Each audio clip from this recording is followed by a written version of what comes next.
नमस्कार, निर्माण है इसके इस प्लेटफॉर्म पे आप सभी लोगों का स्वागत है। मेंस थ्रू एनजीईआरटी इस सीरीज में हम लोग आर्ट एंड कल्चर को कंटिन्यू कर रहे हैं। आर्ट एंड कल्चर में अभी हम लोग भारत के ऐतिहासिक गुफा कला की बात करते हैं। देखिए, जब हम गुफा कला की बात करते हैं तो गुफा कला को तीन भाग में बांट लेते हैं। गुफा कला, गुफा कला का तीन भाग क्या होता है? प्रागैतिहासिक, ठीक है, प्रागैतिहासिक, आद्य ऐतिहासिक, आद्य ऐतिहासिक और ऐतिहासिक। अब इन तीनों में अंतर क्या है यह जान लेते हैं। देखिए, कालक्रम की दृष्टि से प्रागैतिहासिक का मतलब है पाषाणकालीन, ठीक है, पाषाणकालीन गुफा कला। तो अगर प्रागैतिहासिक गुफा कला पूछा जाता है तो प्रागैतिहासिक काल में, जो कि हमारे यहाँ जब मनुष्य पाषाण गुफाओं में रहता था तब की चर्चा हो रही है, तो इसमें हम जानते हैं कि भीमबेटका, आदमगढ़, लखुदियार, ये सब जो गुफाएं हैं इनसे जुड़ा हुआ प्रश्न पूछा जाएगा, जो कि पिछले साल यूपीएससी ने पिछले साल यूपीएससी ने ऑलरेडी पूछ लिया है। अब संभावना है आद्य ऐतिहासिक से हमारा तात्पर्य क्या है? आद्य ऐतिहासिक काल वैसे इसको माना जाता है हड़प्पा और वैदिक काल को, लेकिन अगर गुफा कला के स्तर में आद्य ऐतिहासिक की चर्चा करें तो इसमें हम मौर्यकालीन कुछ गुफाओं की चर्चा कर सकते हैं, ठीक है। मौर्यकालीन गुफा जो कि बराबर की गुफाएं हैं बिहार के बोधगया में, या लोमस ऋषि गुफा है, उनकी चर्चा कर सकते हैं। लेकिन जब ऐतिहासिक गुफा की चर्चा करते हैं तो ऐतिहासिक गुफा से तात्पर्य है कि वैसी गुफाएं जिनमें कि हमें भारत के इतिहास में चित्रकला, मूर्तिकला, स्थापत्य आदि की जानकारी स्पष्ट रूप से मिलने लगती है। तो इसमें हम जब आते हैं तो इसमें हम अजंता, एलोरा, ठीक है, अजंता, एलोरा, बाघ, भाज, उदयगिरी, ललितगिरी, ऐसे बहुत सारी गुफाएं हैं जिसमें कि और कन्हेरी, एलिफेंटा, नासिक, बहुत सारी हैं। तो इस गुफा पे हम लोग अभी फिलहाल ऐतिहासिक गुफा कला की चर्चा कर रहे हैं और यहां से प्रश्न बनने की संभावना अब ज्यादा है क्योंकि इस पर ऑलरेडी प्रश्न मेंस का बन चुका है, ठीक है, इस पे बन चुका है और यह इंडिपेंडेंट प्रश्न बनने के लिए मौर्यकालीन गुफा पर्याप्त नहीं प्रतीत होती है। मौर्यकालीन गुफा कला पर स्वतंत्र रूप से यूपीएससी मेंस का प्रश्न बनाएगी ऐसी संभावना बहुत कम है, क्योंकि उसके लिए कंटेंट वहां बड़ा कम होता है। यहां पर बहुत अधिक कंटेंट है और यह भारत के इतिहास में बहुत बड़ा महत्वपूर्ण भी है। अजंता, एलोरा की गुफाएं जो कि स्थापत्य कला, चित्रकला और मूर्तिकला के लिए तो महत्वपूर्ण है ही, लेकिन उसके साथ साथ भारत की संस्कृति, धर्म और दर्शन के समझ के लिए भी महत्वपूर्ण है। इसीलिए अब संभावना है कि यहां से प्रश्न बनने की संभावना बढ़ती जाएगी। क्या संभावित प्रश्न हो सकते हैं वो देख लेते हैं। प्रश्न ये हो सकता है कि अजंता की गुफाएं, अजंता की गुफाएं भारतीय गुफा स्थापत्य कला, गुफा स्थापत्य कला के लिए महत्वपूर्ण है, के लिए महत्वपूर्ण है, लेकिन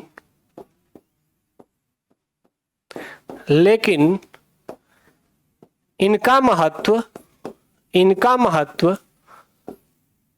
धर्म, इनका महत्व धर्म, दर्शन एवं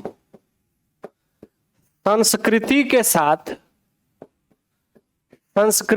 साथ तत्कालीन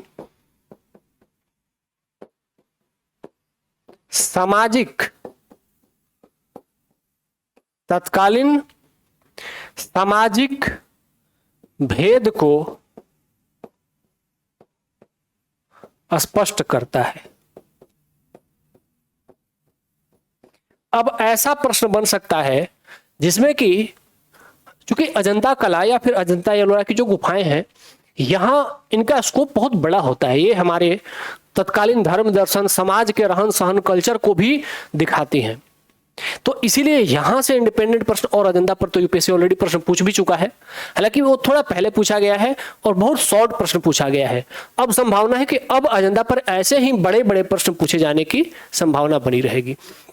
तो अजंता में हमें यह ध्यान रखना है कि अजंता से अगर कोई प्रश्न बनता है तो वह गुफा स्थापत्य कला, उसके साथ साथ धर्म, अजंता कैसे भारतीय धर्म के बारे में जानकारी देता है, दर्शन एवं संस्कृति, और उसके बाद तत्कालीन सामाजिक भेद को कैसे स्पष्ट करता है, यह प्रश्न संभावित है कि आगे आने वाले समय में यूपीएससी इसको पूछ सकता है।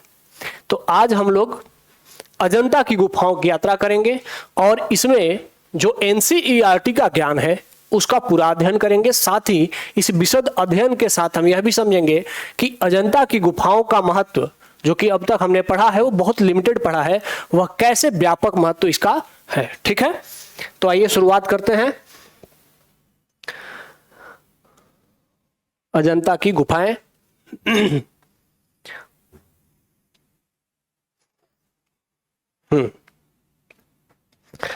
ये 11वीं क्लास की जो फाइन आर्ट की एनसीईआरटी है, मैं बार बार आप लोगों को रिकमेंड करता हूं कि इसको जरूर पढ़िए। 11वीं टू 12th क्लास की ये जो किताबें हैं ये बहुत ही गुणवत्ता के साथ बहुत उच्च स्तर की किताबें हैं। अब अजंता पे आते हैं। अजंता के बारे में हम सभी जानते हैं कि अजंता की जो गुफाएं हैं वो गुफाएं महाराष्ट्र राज्य के औरंगाबाद जिले में, अजंता और एलोरा दोनों गुफाएं महाराष्ट्र राज्य के औरंगाबाद जिले में स्थित हैं। और उसके साथ साथ अजंता में कुल कितनी गुफाएं हैं, तो अजंता में कुल 26 गुफाएं हैं। इन 26 गुफाओं में से 4 गुफाएं चैत्य गुफाएं हैं। चैत्य गुफा का क्या मतलब होता है? चैत्य गुफा का मतलब होता है कि जहां पर कि बौद्ध भिक्षु निवास करते थे, उनका निवास स्थल के रूप में। तो टोटल 26 गुफाएं हैं। इन 26 गुफाओं में से जो 22 गुफाएं हैं इनमें बौद्ध दर्शन, बौद्ध धर्म, बौद्ध संस्कृति के बारे में चर्चा की गई है, और शेष जो 4 गुफाएं हैं इनमें बौद्ध भिक्षुओं के रहने के लिए निवास स्थान बनाया गया है। ठीक है, अब यहां पर ये बनी कब से है, तो ईसा पूर्व पहली और दूसरी शताब्दी से ये बननी शुरू हुई और लगभग 5वीं शताब्दी तक, ईसा की 5वीं शताब्दी तक, ठीक है, ईसा पूर्व मतलब लगभग 700 साल तक यहां पर गुफा निर्माण का कार्य चलता रहा। तो यहां पर जो गुफाएं बननी शुरू हुई वह मौर्योत्तर काल से लेकर के और उसके बाद के गुप्त काल के अंतिम समय तक यहां पर अजंता में गुफा निर्माण कला का विकास होता रहा। यहां पर अनेक गुफाएं बनती रही। ठीक है, अब यहां पर यह ध्यान रखना है कि कुछ गुफाएं जो कि प्रारंभिक गुफाएं हैं, जैसे गुफा संख्या 10 और गुफा संख्या 9 और 10, ये जो 2 गुफाएं हैं, यह गुफाएं वहां सबसे पहले बनाई गई गुफाएं हैं। तो गुफा संख्या 9 और 10 क्या है, ये पहली और दूसरी शताब्दी में इनका निर्माण किया गया, जबकि गुफा संख्या 19 और 26 यह गुफाएं ईसा की 5वीं शताब्दी मतलब कि गुप्त काल में बनाई गई हैं। यह मौर्योत्तर काल की शुरुआत में बनी है, गुफा संख्या 10 और 9, और गुफा संख्या 19 और 26 यह गुप्त काल में बनी हुई है। ठीक है, इन गुफाओं में, ठीक है, यह ध्यान रखना है कि यहां पर इन गुफाओं में सिर्फ और सिर्फ बौद्ध धर्म को ही प्रदर्शित किया गया है। वेरी इंपॉर्टेंट पॉइंट, आप इसको मान सकते हैं कि अजंता की जो गुफाएं हैं वहां पर सिर्फ या केवल बौद्ध धर्म की ही जानकारी प्राप्त होती है। ठीक है, यहां से अन्य धर्मों के बारे में कोई जानकारी नहीं मिलती है। तो ये सभी गुफाएं 26 की 26 गुफाएं क्या हैं, बौद्ध गुफाएं हैं और बौद्ध धर्म से जुड़ी हुई हैं, जिसमें कि 22 बौद्ध धर्म के प्रतीक और बौद्ध धर्म के पूजा स्थल के रूप में है और 4 उनमें से चैत्य के रूप में है। ठीक है, इन गुफाओं के बारे में यह भी ध्यान रखना है। ये देख लीजिए, यहां आप लोगों को दिख रहा है, ये अजंता की गुफाएं हैं। पहाड़ है पूरा, दिख रहा है, इन पहाड़ों के बीच में देखिए, पहाड़ों के बीच से काट काट करके और ये गेट नुमा बनाया गया है, पूरा विस्तृत। यहां से देखिए ऐसे, यहां से लेके इतनी कुल 26 गुफाएं हैं। और ये जो गुफाएं हैं, कहीं कहीं पर आपको 2 मंजिला और 3 मंजिला भी दिख रही होंगी। ये 2 मंजिला और 3 मंजिला गुफाएं हैं। गुफा के अंदर जाइएगा तो फिर वहां पर रहने के लिए निवास स्थान, उसके अंदर स्तूप स्तंभ भी बनाए गए हैं। भगवान बुद्ध के पूजा स्थल, भगवान बुद्ध के प्रतीक स्थल भी वहां पर बनाए गए हैं। गुफा के अंदर ही भगवान बुद्ध के बारे में बहुत सारी चित्रकला और मूर्ति कला वहां पर पाई जाती है। ठीक है, तो ये गुफाएं देखने में बहुत से रमणीक लग रही हैं। पहाड़ के एकदम बीचों बीच बनी हुई हैं। नीचे से ऊपर चढ़ने पर पहाड़ में के बीच में वो बनी हुई है, ऊपर भी पहाड़ है। महाराष्ट्र के औरंगाबाद जिले में। तो यहाँ अगर आपको कभी मौका मिले घूमने का, तो इन भारत के ऐतिहासिक धरोहरों को जाकर के जरूर देखने का प्रयास करिए। ठीक है, क्योंकि यहां जाने से आपको यह फील होगा कि हमारे पूर्वज वास्तव में जो 5वीं और 6वीं शताब्दी ईस्वी पूर्व में, 5वीं और 6वीं शताब्दी में कर गए, वह आज करना बहुत मुश्किल है। आज भी हम उस स्तर की गुणवत्तापूर्ण भवन निर्माण कला या स्थापत्य स्तूप निर्माण कला या फिर गुफा निर्माण कला पे नहीं पहुंचे हैं जिसको कि हमारे पूर्वज प्राचीन काल में कर गए थे। ठीक है, अब यहां पर ये देखिए, यहां पर एक मूर्ति है, दिख रहा है। ये मूर्ति जो बनाई गई है, ये क्या है? गुफा संख्या 2 में एक अजंता में ये मूर्ति बनाई गई है। इन मूर्तियों को देखिए, गुफा क्या है? ये दीवार के ऊपर, दीवार के बाहर बनाई गई मूर्तियां हैं। इनमें देख करके आप लोगों को लग रहा होगा कि यहां पर ये भगवान बुद्ध को दिखाया गया है, भगवान बुद्ध के बोधिसत्व के रूप में, और उनके आसपास के जो लोग दिखाए गए हैं। एक बात जो अब तक हमने यात्रा करी, उसमें बहुत बारीकी से आप लोगों ने अगर नोटिस किया होगा, तो प्राचीन काल में जो मूर्तियां बनती थी उनमें एक शैली बहुत ही महत्वपूर्ण होती थी, और वह शैली है त्रिभंग मुद्रा की शैली। आप लोगों ने देखा होगा, देखिए जो भी मूर्तियां बनी हैं, जैसे ये यक्षिणी की मूर्ति है, ये त्रिभंग शैली में है, देख रहे हैं? त्रिभंग शैली में मूर्तियां बनी है। तो त्रिभंग शैली प्राचीन काल के लगभग सभी मूर्तिकला, स्थापत्य कला, गुफा निर्माण कला में दिख ही जाती है। तो अजंता में भी जो मूर्तियां बनी हैं, वहां पर त्रिभंग शैली सामान्य रूप से देखी जाती है। ठीक है, अब देखिए यहां पर कुछ गुफाओं के बारे में जानकारी लेनी है। वेरी वेरी इंपॉर्टेंट लाइन, अगर अजंता गुफा पर लिखने को आ जाए तो आपको बताना है कि अजंता गुफाएं जो कि मौर्योत्तर काल से शुरू हुई, ईसा पूर्व प्रथम और दूसरी शताब्दी से शुरू हुई, और 5वीं शताब्दी तक, मतलब गुप्त काल तक उनका निर्माण होता रहा। इसमें गुफा संख्या 9, 10, 12 और 13, ये जो 4 गुफाएं हैं, ये प्रारंभिक गुफाएं हैं। इनका निर्माण पहले किया गया। इसका मतलब कि ये जो ईस्वी पूर्व, जो मौर्योत्तर काल की शुरुआत होती है ईस्वी पूर्व के साथ, तो वहां पर इन गुफाओं का निर्माण किया गया। और इसके बाद में अंत में गुफा संख्या 19 और 24, इस गुफा के बारे में है कि ये गुफाएं बहुत बाद में, ईसा की 5वीं शताब्दी के आसपास ये गुफाएं बनाई गई हैं। और गुफा संख्या 19 और 26 की विशेषता क्या है कि यहां पर भगवान बुद्ध को बोधिसत्वों के साथ दिखाया गया है। इंपॉर्टेंट लाइन यह है कि गुफाओं में, अन्य गुफाओं में भगवान बुद्ध को अकेले दिखाया गया है बुद्ध के रूप में, लेकिन गुफा संख्या 19 और 26 यहां पर भगवान बुद्ध को बोधिसत्व के साथ दिखाया गया। बोधिसत्व का मतलब होता है भगवान बुद्ध के ही अन्य अवतार के साथ भगवान बुद्ध को दिखाया जाना, जिसमें कि पद्मपाणि, वज्रपाणि, ठीक है, इन सब अवतारों के साथ भगवान बुद्ध को एक साथ दिखाया गया है। एक जगह भगवान बुद्ध है, एक जगह पद्मपाणि है, एक जगह कमलपाणि है।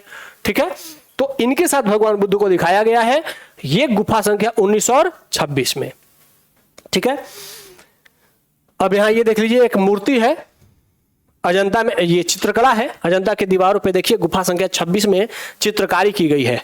भगवान बुद्ध दिख रहे हैं, कितनी सुंदर चित्रकारी है। ये देखिए गुफा की दीवारों पे चित्रकारी की गई है उस समय, और ये देखिए सभी प्राकृतिक रंगों से की गई है। आज तक ये रंग गुफा के दीवारों पे वैसे के वैसे ही हैं। कितना सुंदर चित्रकारी की गई है भगवान बुद्ध को। ठीक है, ये पूरा चित्र नहीं है, पूरा चित्र आपको यहां दिख जाएगा, थोड़ा आधा यहां पे है। एक महिला भगवान बच्चे के साथ भगवान बुद्ध से भिक्षा ले या कुछ दीक्षा ले रही है। ठीक है, अब यहां ध्यान रखना है कि ये जो गुफाएं बनी, अजंता की जो गुफाएं बनी, तो यह किसी एक व्यक्ति या किसी आम लोगों के द्वारा तो बनाया जाना संभव नहीं है। तो प्रश्न उठता है कि अजंता की गुफाओं का निर्माण किसके द्वारा किया गया।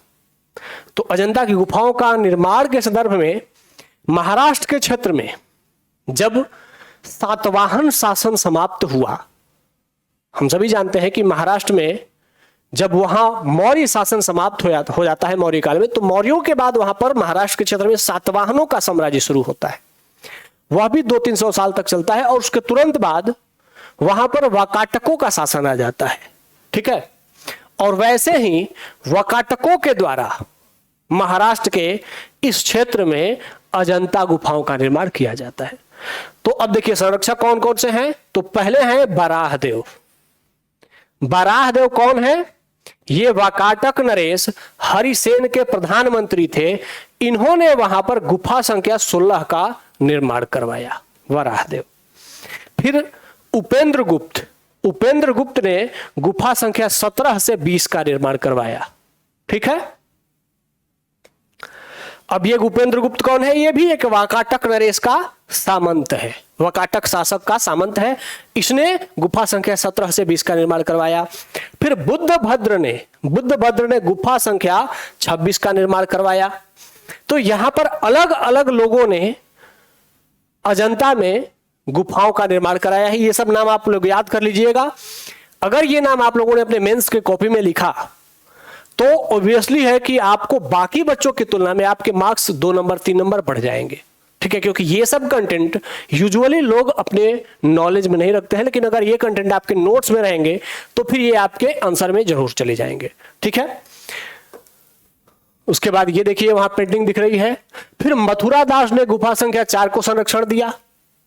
तो ये कुछ नाम है, कुछ नाम कौन कौन से नाम याद रखने हैं आपको कि बराहदेव, उपेंद्र गुप्त और बुद्धभद्र और उसके बाद मथुरा दास। इन चारों का नाम याद रखना है और यह बताना है कि ये चारों वाकाटक नरेश के सामंत हुआ करते थे और वाकाटक नरेश के संरक्षण में ही अजंता में गुफाओं का निर्माण किया गया।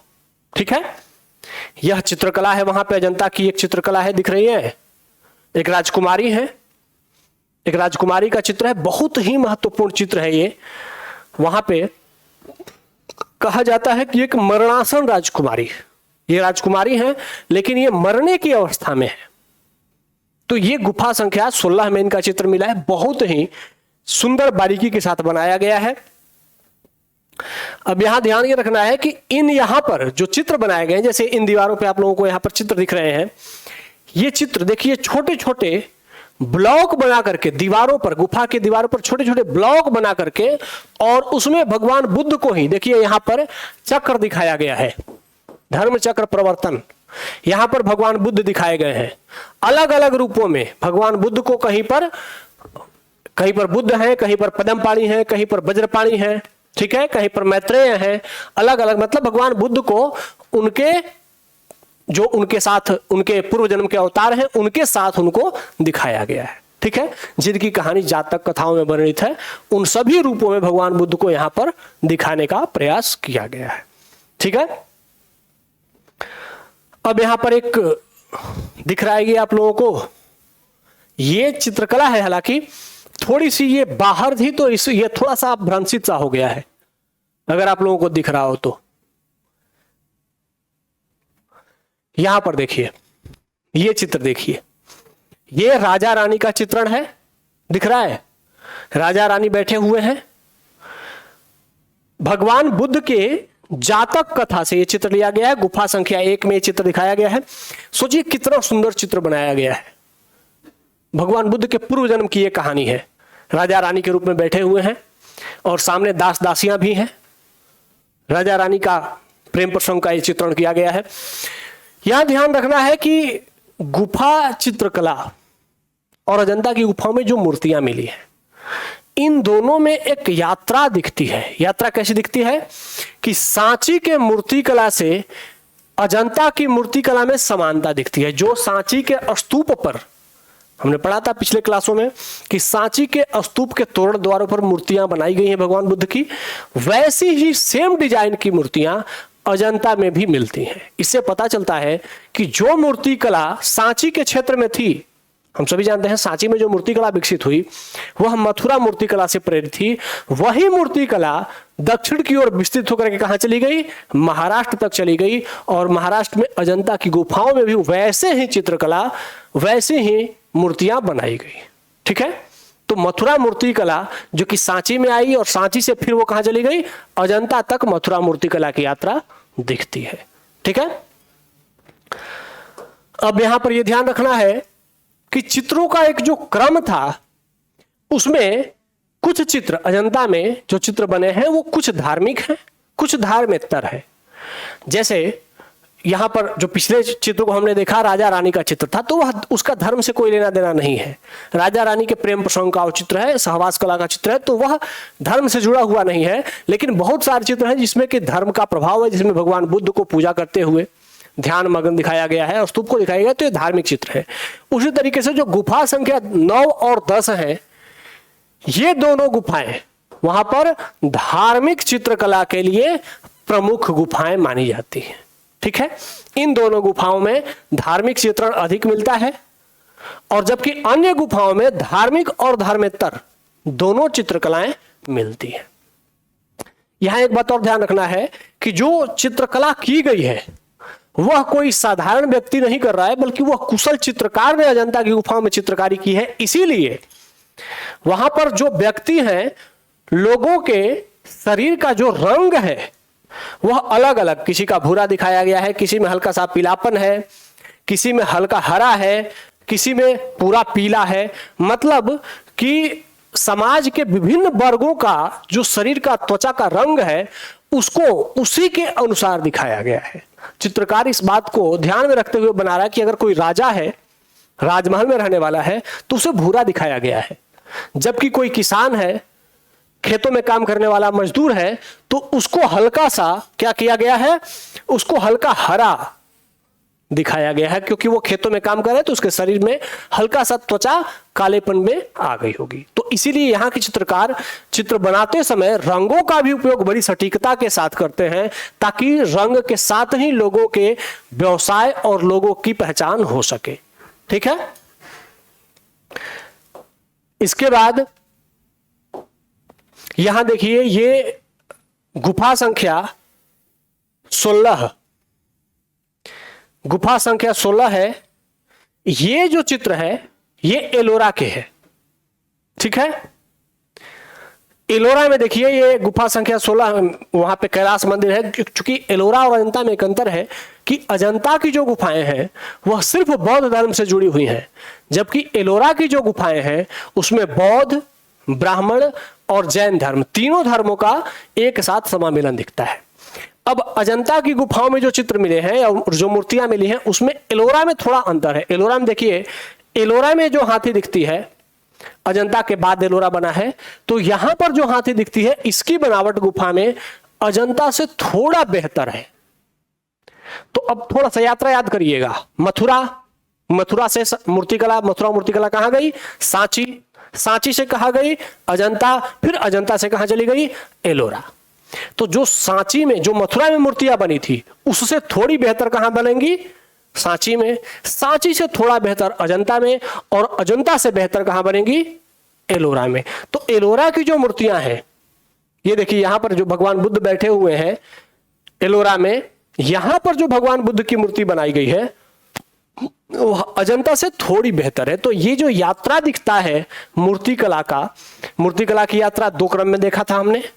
एक देखा था कि कैसे मौर्यकालीन मूर्तिकला विकसित हुई, जो कि इंडिपेंडेंट नहीं थी, वह स्तूपों के स्तंभों के ऊपर विकसित हुई थी, जैसे सारनाथ स्तंभ के ऊपर 4 सिर थे।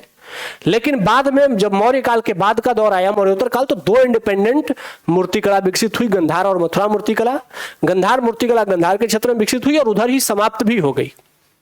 लेकिन जो मथुरा के क्षेत्र में मूर्तिकला विकसित हुई वह आगे बढ़ती चली गई और वह आगे बढ़ करके मथुरा से फिर कहां चली गई, सारनाथ मूर्तिकला में कन्वर्ट हो गई और उसके बाद भारत के मूर्तिकला के साथ जुड़ गई। फिर मथुरा मूर्तिकला सिर्फ सारनाथ में नहीं गई, दक्षिण की ओर भी गई। सारनाथ वाराणसी की तरफ है, पूर्व की ओर चली गई। दक्षिण की ओर कैसे गई, तो दक्षिण की ओर वहां से मथुरा से फिर सांची गई, सांची से अजंता गई और फिर अजंता से एलोरा में चली गई। तो मूर्तिकला, मथुरा मूर्तिकला की यात्रा का क्रम भी दिखता है। ठीक है, तो इसीलिए इससे क्या पता चलता है कि जो मूर्तियां बन रही थी और जो चित्र बन रहे थे वह यात्रा के क्रम के साथ विकसित हो रहे थे। तो इसी बात को अगर एक प्रश्न मैं यहां पे आप लोगों के साथ ऐड कर दूं, आप लोग सोचिएगा इस प्रश्न को, संभावित है कि यह प्रश्न आपसे पूछ लिया जाए।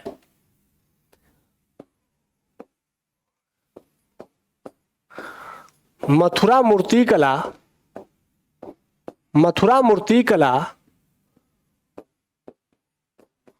उत्तर भारतीय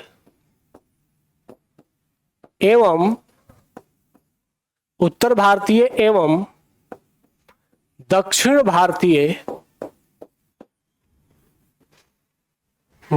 भारतीय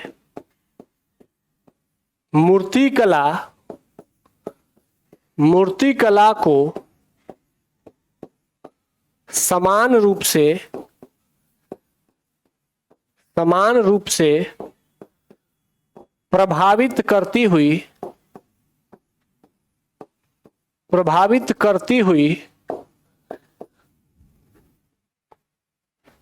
वर्तमान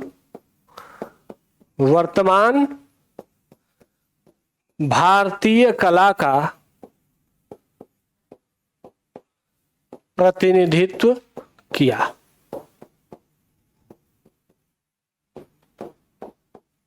ठीक है, तो ये प्रश्न है कि मथुरा मूर्तिकला कैसे उत्तर भारतीय और दक्षिण भारतीय दोनों मूर्तिकला को प्रभावित करती रही और उसके बाद फिर भारत की जो वर्तमान मूर्तिकला है उस पर भी मथुरा मूर्तिकला का छाप पड़ा। ठीक है, इस प्रश्न का उत्तर लिखने का आप लोग प्रयास कीजिएगा क्योंकि यह प्रश्न इंपॉर्टेंट प्रश्न है, संभावित है आने के लिए पूछा जा सकता है।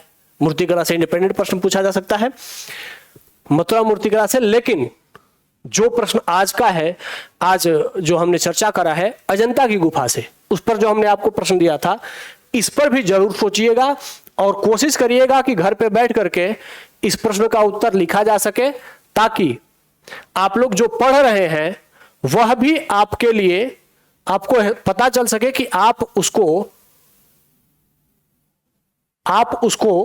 लिखने के स्तर पर सक्षम है कि नहीं है। ठीक है, तो यह एक प्रश्न था और दूसरा प्रश्न यह था अजंता की गुफा के संदर्भ में। आप लोग पॉज करके दोनों प्रश्नों को देख सकते हैं।